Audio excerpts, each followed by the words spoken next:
Welcome back to take साथी। आज के इस इनकम टैक्स रोज के वीडियो में हम लोग बात करने वाले हैं आईटीआर 2 में कैपिटल गेन टेबल को आप कैसे फाइल करेंगे, कैसे फिल करेंगे। इसके बारे में मुझे बहुत सारे कमेंट्स अपने वीडियोस पे रिसीव हो रहे हैं। आईटीआर 2 में कैपिटल गेन कैलकुलेशन को लेके, कैपिटल गेन टेबल को लेके, चाहे वो शॉर्ट टर्म कैपिटल गेन हो, लॉन्ग टर्म कैपिटल गेन हो। तो कैपिटल गेन पे मैं ऑलरेडी काफी वीडियोस मेरे चैनल पे डाल चुकी हूँ। अगर आपको चाहिए तो कैपिटल गेन की प्लेलिस्ट से जाके आप वहां से उन वीडियोस को देख सकते हैं, जिसमें मैंने कैपिटल गेन की डेफिनेशन, कैपिटल एसेट की डेफिनेशन, कैपिटल गेन की रेट्स, उसकी कैलकुलेशन को डिटेल में डिस्कस किया है। साथ में आज इस वीडियो में हम डिस्कस करेंगे आईटीआर 2 में जो कैपिटल गेन की टेबल है, चाहे वो रेजिडेंट के लिए हो या नॉन रेजिडेंट के लिए हो, तो भरते वक्त किन किन बातों का ध्यान रखना है। साथ में जो नया शेड्यूल है, शेड्यूल DI, उसकी डिटेल्स आप कैसे फिल करेंगे, ये सारी बातें आज की इस वीडियो में हम डिस्कस करने वाले हैं। तो अगर आपको भी जानना है तो आप इस वीडियो को पूरा एंड तक देखिए। साथ में इस वीडियो को मैक्सिमम लोगों के साथ शेयर कीजिए ताकि उनको भी अपडेट मिल सके। और अगर अभी तक आपने मेरे चैनल टेक साथी को सब्सक्राइब नहीं किया है तो उसे सब्सक्राइब करने के साथ साथ बेल आइकन को प्रेस कर दीजिए। साथ में आप सब जुड़ सकते हैं हमारे टेलीग्राम चैनल पे, जिसका लिंक मैंने वीडियो के डिस्क्रिप्शन में दिया है। अगर आपको कोई स्पेसिफिक क्वेरी है टैक्स से रिलेटेड तो आप हमें मेल कर सकते हैं। साथ में आप जुड़ सकते हैं हमारी यूट्यूब चैनल की मेंबरशिप पे और ले सकते हैं उसका बेनिफिट और अपनी स्पेसिफिक क्वेरीज का आंसर। तो चलिए स्टार्ट करते हैं हमारे आज के इस वीडियो को। जैसे कि आप सब स्क्रीन पे देख पा रहे हैं, मैंने यहाँ पे आईटीआर 2 की जावा यूटिलिटी को ओपन कर लिया है, जो कि है असेसमेंट ईयर 2021 के लिए। असेसमेंट ईयर 2021 के लिए आईटीआर 1, आईटीआर 2, आईटीआर 4 की वीडियो मेरे चैनल पे ऑलरेडी अवेलेबल है। साथ में मैंने कंप्यूटेशन की वीडियो भी मेरे चैनल पे डाल रखे हैं। अगर आपको उन वीडियोस को देखना है तो इनकम टैक्स दोस्त के प्लेलिस्ट से जाके देख सकते हैं, जिसका लिंक मैंने वीडियो के डिस्क्रिप्शन में दे दिया है।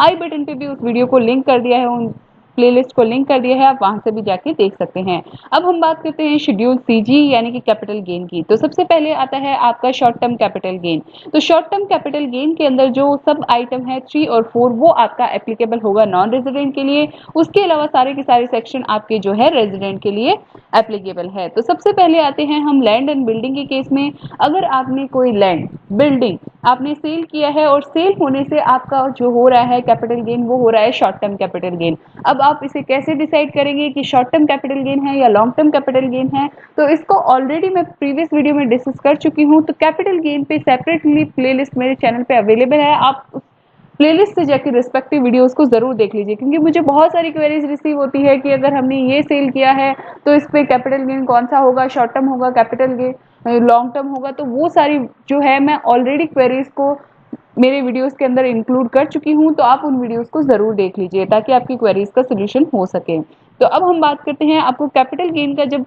होगा, शॉर्ट टर्म कैपिटल गेन है लैंड और बिल्डिंग के केस में, तो उसके अंदर आपको कौन कौन सी वैल्यूज डालनी है। सबसे पहले डालनी है आपको कितना वैल्यू जो है कंसिडरेशन रिसीव हुआ है या रिसीवेबल है। जैसे कि आपका यहाँ पे सबसे पहले आप डालेंगे जो आपको सेल कंसिडरेशन रिसीव हुआ है, फिर आपका स्टैम्प ड्यूटी वैल्यू, जो कि आपका स्टैम्प ड्यूटी वैल्यू आपका म्युनिसिपल कॉर्पोरेशन जो आपका अथॉरिटी है, वैल्यूएशन अथॉरिटी है, जो आपका स्टैम्प ड्यूटी डिसाइड करता है, वो आपको स्टैम्प ड्यूटी वैल्यू डालना है। और उसके बाद आएगा आपका फुल वैल्यू ऑफ कंसिडरेशन, जो कि है अडॉप्टेड हुआ है 50C कैपिटल गेन के अकॉर्डिंग। ऑटोमेटिकली यहाँ पे कैलकुलेट होके आ जाएगा। जब आप यहाँ पे जो आपको full value of consideration receive हुआ है और 50C के स्टैम्प ड्यूटी वैल्यू डालेंगे तो आपका ये ऑटोमेटिकली जो A3 है वो आपका कैलकुलेट हो के आ जाएगा। उसके बाद आता है आपका डिडक्शन, जो कि आपको अंडर सेक्शन 48 मिलता है। जैसे कि आपका कॉस्ट ऑफ एक्विजिशन हो गया, क्योंकि ये गेन है आपका शॉर्ट टर्म कैपिटल गेन, तो यहाँ पे आपको कोई भी इंडेक्सेशन का बेनिफिट है नहीं। तो इसमें आपको कॉस्ट ऑफ एक्विजिशन जो आपका परचेज वैल्यू है या आपका कॉस्ट ऑफ कंस्ट्रक्शन है तो वो आपको डालना है। उसके बाद अगर आपने कोई इंप्रूवमेंट करवाया है विदाउट इंडेक्सेशन, उसकी वैल्यू डालनी है। कोई भी एक्सपेंडिचर हुआ है जो कि आपका रिलेटेड है ट्रांसफर से, तो उसकी वैल्यू डालनी है। जो बैलेंस अमाउंट रहेगा वो आपका रहेगा, वो आ जाएगा आपका कैपिटल गेन। उसमें आप डिडक्शन क्लेम कर सकते हैं सेक्शन 54B की, तो उसकी डिडक्शन की डिटेल जो है वो आप यहाँ पे डाल सकते हैं। अब आपका जब ट्रांसफर होता है प्रॉपर्टी का, तो ट्रांसफर के केस में अब आपको एडिशनल डिटेल जो डालनी है वो ये आपकी यहाँ पे डालनी है बायर की डिटेल। जो बायर है आपका इमूवेबल प्रॉपर्टी का ट्रांसफर हो रहा है, इसमें जो बायर की डिटेल है उसका नेम डालना है, पैन नंबर डालना है, आधार नंबर डालना है, परसेंटेज डालना है, शेयर अगर ज्वाइंट ओनरशिप ट्रांसफर हो रही है तो यहाँ पे आपको जो है बायर का शेयर डालना है, कितना शेयर है, एड्रेस प्रॉपर्टी का अमाउंट आपको यहाँ पे जो है डालना है, पिन कोड उसके बाद आप यहाँ पे जॉइंट ओनरशिप के केस में आप यहाँ पे डिटेल जो है वो यहाँ पे ऐड भी कर सकते हैं, कॉलम्स को ऐड भी कर सकते हैं। उसके बाद आता है आपका पैन नंबर और आधार नंबर आपका जो है मैंडेटरी है अगर आपने 194 IA के अंदर TDS को डिडक्ट करना है। मोर देन वन बायर के केस में आप यहाँ पे ऐड कर सकते हैं। सेकंड कॉलम है अगर आपने इक्विटी शेयर्स को सेल किया है, इक्विटी ओरिएंटेड म्यूचुअल फंड्स के यूनिट को सेल किया है और बिजनेस ट्रस्ट के यूनिट्स को आपने सेल किया है और जहाँ पे STT पेड है यानी कि आपका लिस्टेड है, तो यहाँ पे आपको सेलेक्ट करना है कि आपका 111A के अकॉर्डिंग अगर आपको टैक्स भरना है या 115AD के अकॉर्डिंग, यानी कि अगर आप FF फॉरेन इंस्टीट्यूशनल इन्वेस्टर है तो उसमें आपको अपना ऑप्शन सेलेक्ट करना है। फिर आपको फुल वैल्यू ऑफ कंसिडरेशन डालना है। डिडक्शन आपका सेम रहेगा, cost of acquisition, cost of improvement यहाँ पे नहीं रहेगा, आपका एक्सपेंडिचर रहेगा जो आपका हुआ है और उसके बाद बैलेंस आ जाएगा। लॉस अगर आपको होता है तो वो भी आप यहाँ पे जो है लॉस जो कि डिसअलाउड है वो भी आपको यहाँ पे डालना होगा और उसके बाद आ जाएगा आपका शॉर्ट टर्म कैपिटल गेन। फिर बात आती है पॉइंट नंबर 3 और पॉइंट नंबर 4। पॉइंट नंबर 3 और पॉइंट नंबर 4 जो कि बात करता है नॉन रेजिडेंट के केस में, तो नॉन रेजिडेंट के केस में अगर आप यहाँ पे FII नहीं होने चाहिए, तो यहाँ पे अगर आप सेल करते हैं शेयर्स डिबेंचर जो कि इंडियन कंपनी के हैं तो आपको यहाँ पे अगर आपका शॉर्ट टर्म कैपिटल गेन होता है और इस पे STT पेड है तो उसको यहाँ पे दिखाना है, नॉट पेड है तो उसकी डिटेल आपको यहाँ पे देनी है। अब यहाँ पे बात आती है पॉइंट नंबर 4। पॉइंट नंबर 4 आपकी बात करता है सेल ऑफ सिक्योरिटीज। तो सेल ऑफ सिक्योरिटीज जो है वो यहाँ पे क्या होता है, वो होता है आपका सिक्योरिटीज के केस में, नॉन रेजिडेंट के केस में, यानी कि आपका यहाँ पे सिक्योरिटी आपने सेल किया है जो कि कंपनी है अदर देन कोटेड शेयर्स, यानी कि जो अनकोटेड शेयर्स है यानी कि अनलिस्टेड शेयर्स के केस में आपको सारी डिटेल्स जो है वो आपको डालनी है। फेयर वैल्यू डालनी है, फेयर वैल्यू अनकोटेड शेयर्स की कितनी है, फुल वैल्यू आपको कंसिडरेशन जितना रिसीव हुआ है और 50 CA के अकॉर्डिंग जो आपका आता है वो सारी डिटेल आपको यहाँ पे डालनी है। अब पॉइंट नंबर 6 के अंदर बात करें तो पॉइंट नंबर 6 के अंदर जो आपको डिटेल डालनी है वो है amount deemed to be short term capital gain. तो इसके अंदर क्या होगा कि आपका शॉर्ट टर्म कैपिटल गेन जहां पे ऐसा होता है कि अगर आपका कोई अनयूटिलाइज्ड कैपिटल गेन का बैलेंस जो है वो आपके कैपिटल गेन अकाउंट जो कि स्कीम अकाउंट है उसके ड्यू डेट एक्सपायर होने के बाद रह जाता है तो वो आपका जो बैलेंस है वो आपका कैपिटल गेन मान लिया जाएगा, तो उसको डीम्ड कैपिटल गेन यहाँ पे माना जाएगा। तो उसकी डिटेल आपको यहाँ पे डालनी है। साथ में आपका जो क्रेडिट है जो शेड्यूल बी के अंदर, शेड्यूल DI के अंदर आपको डालना है, उसकी डिटेल भी यहाँ पे डालनी है। फिर पॉइंट नंबर 7 आपके पास थ्रू इनकम की बात करता है। पॉइंट नंबर 8 की अगर मैं बात करूँ तो वो बात करता है आपका STCG जिसके अंदर A1 से लेके A7 तक, बट यहाँ पे जो है चार्ज नहीं होगा उस पर टैक्स क्योंकि है वो DTA का कॉन्सेप्ट, यानी कि जो डबल टैक्सेशन अवॉइडेंस एग्रीमेंट के अंतर्गत है कैपिटल गेन, तो उसकी डिटेल आपको यहाँ पे डालनी है। पॉइंट नंबर 9 के अंदर जो भी आपका टोटल रहेगा A1 से लेके A8A तक, तो वो आपका total short term capital gain आ जाएगा। अब हम बात करते हैं लॉन्ग टर्म कैपिटल गेन की। तो लॉन्ग टर्म कैपिटल गेन के लिए पॉइंट नंबर 5 से लेके पॉइंट नंबर 8 जो है वो आपका नॉन रेजिडेंट के लिए एप्लीकेबल है। अब पॉइंट नंबर 1 से लेके 4 तक जो कि रेजिडेंट के लिए एप्लीकेबल है उसके अंदर सबसे पहले आता है आपका लैंड एंड बिल्डिंग का केस। तो लैंड एंड बिल्डिंग में सेम चीजें जो कि हमने शॉर्ट टर्म कैपिटल गेन के अंदर देखी थी वही डिटेल्स आपको यहाँ पे भी डालनी है, बट यहाँ पे आपका कंसेप्ट जो हो जाएगा वो आपको इंडेक्सेशन का बेनिफिट मिल जाएगा और यहाँ पे गेन जो कंसेप्ट होगा वो होगा लॉन्ग टर्म कैपिटल गेन का।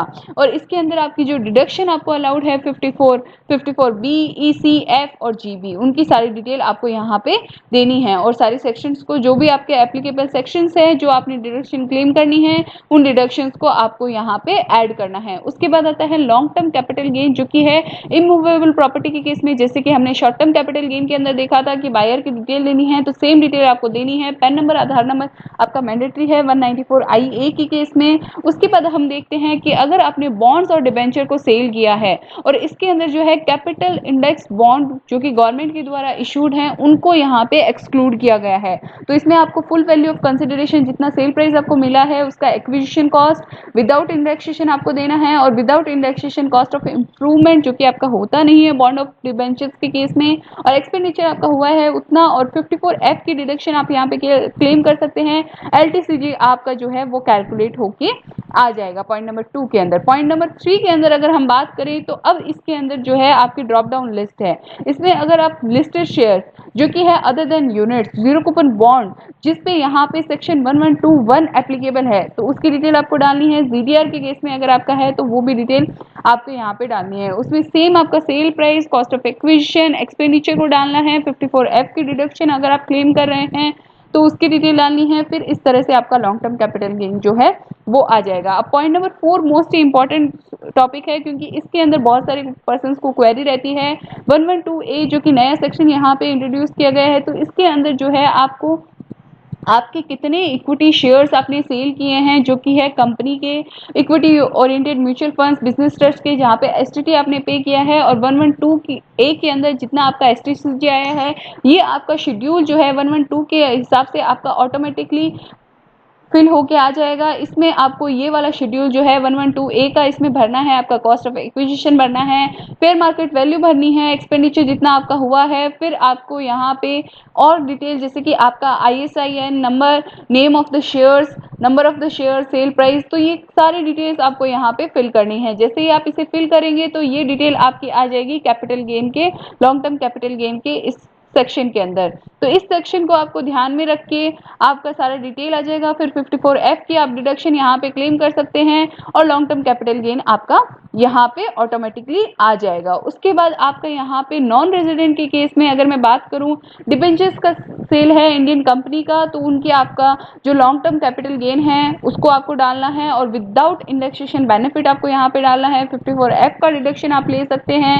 अब सेल करते हैं नॉन रेजिडेंट, आपके किसी भी तरह की सेल यहाँ पे जो है आपको ड्रॉप डाउन लिस्ट से सेलेक्ट करना है। जैसे कि आपका कोई शेयर है कंपनी का जो कि अदर देन कोटेड है, तो उसकी डिटेल डालनी है, फेयर वैल्यू डालनी है, अनकोटेड शेयर्स जो कि डिटरमाइंड है तो उसकी सारी डिटेल आपको डालनी है, कॉस्ट ऑफ एक्विजिशन डालनी है। और इसी तरह से आपको पॉइंट नंबर 10 के अंदर जो है डीम्ड कैपिटल गेन जो कि लॉन्ग टर्म कैपिटल गेन है, जो अनयूटिलाइज्ड कैपिटल गेन का बैलेंस रह जाता है, तो उसकी डिटेल भी आपको यहाँ पे एड अप करनी है। उसके बाद यहाँ पे जो कि आपका income chargeable under capital gain आ जाता है, उसके बाद यहाँ पे पॉइंट नंबर डी के अंदर जो भी इंफॉर्मेशन आपको देनी है वो देनी है आपने डिडक्शन जो क्लेम की है।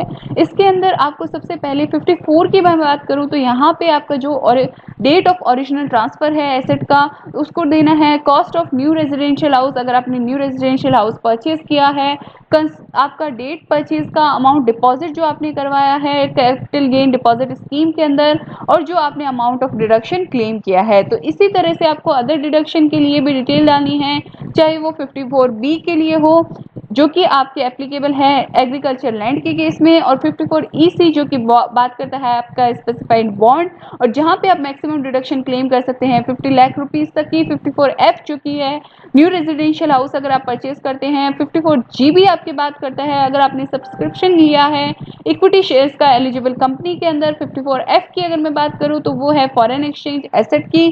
तो इसमें आप इस तरह से आप टोटल डिडक्शन जो है वो क्लेम कर सकते हैं। इसके साथ ही आपको जो है सेट ऑफ जो कि है करंट ईयर लॉसेस की, तो उसकी डिटेल भी आपको यहाँ पे जो है डालनी है, चाहे वो 15% का हो या आपका 30% या आपका एप्लीकेबल रेट पे DTA के रेट है तो उसकी सारी डिटेल आपको डालनी है। सेम इसी तरह से लॉन्ग टर्म कैपिटल गेन के लिए 10%, 20% और DTA की रेट जो है वो डालनी है आपको। टोटल लॉस जो कि आपका सेटअप हो रहा है और जो लॉस रह गया है आपका सेटअप होने से, तो उसकी डिटेल आपकी यहाँ पे जो है चली जाएगी। तो हर एक कॉलम को आपको ध्यान दे के भरना है, क्योंकि ITR 2 बहुत ही लंबा फॉर्म है। तो अगर आपको पूरी एक्सपर्ट नॉलेज नहीं है तो आप ले सकते हैं, हमें मेल कर सकते हैं और हमारी एक्सपर्ट नॉलेज का फ़ायदा जो है वो आप यहाँ पे उठा सकते हैं।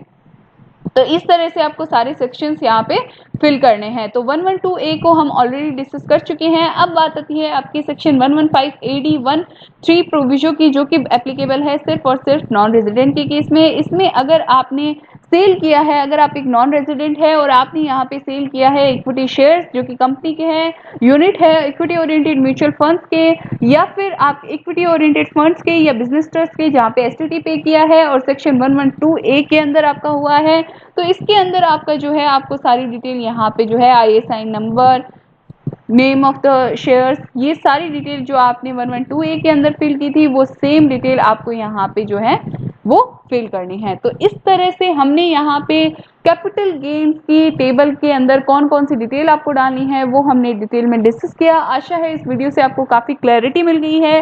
अगर आपको फिर भी कोई स्पेसिफिक क्वेरी है तो आप हमें मेल कर सकते हैं, जुड़ सकते हैं हमारे यूट्यूब चैनल की मेंबरशिप पे, ले सकते हैं अपनी स्पेसिफिक क्वेरीज का आंसर। आज की इस वीडियो में बस इतना ही, मिलते हैं ऐसे ही लेटेस्ट वीडियो अपडेट के साथ।